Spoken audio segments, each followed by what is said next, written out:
Galerinha, tudo bem com vocês? A gente vai ensinar vocês a fazer, sabe o quê? Avião de papel. Quem sabe? Quem sabe? Quem sabe já deixa um like. Quem sabe se puder um like. Vou fazer um aviãozinho assim, ó.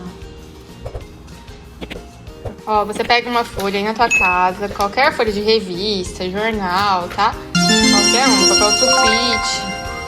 E a gente vai dobrar ela assim, ó, aqui no meio, tá? Ó, a Bia tá tirando a parte do caderno ali, tá vendo? Vai ficar mais bonitinho. Passa o dedo bem firme pra fazer a dobrinha. Pra marcar. Assim. Isso. Ó, então você vai pegar, juntar os triângulos nessa linha e vai fechar. Isso. Agora você vai dobrar aqui pra fora, ó. Nessa linha. Até essa linha, Bibi, encosta aqui. Até aqui, ó. Aí você vai. Faz de novo. Ah, tá.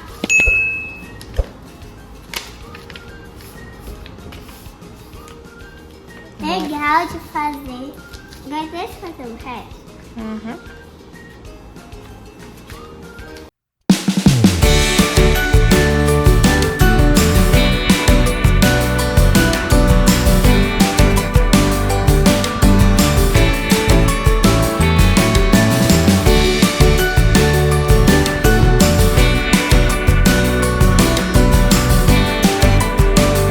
A gente vai competir, a gente vai ver quem que vai ganhar. 1, 2, 3 e já! A Bibi ganhou.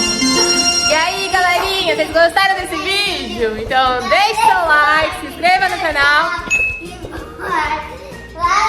Um beijo. Tchau, tchau! Ah.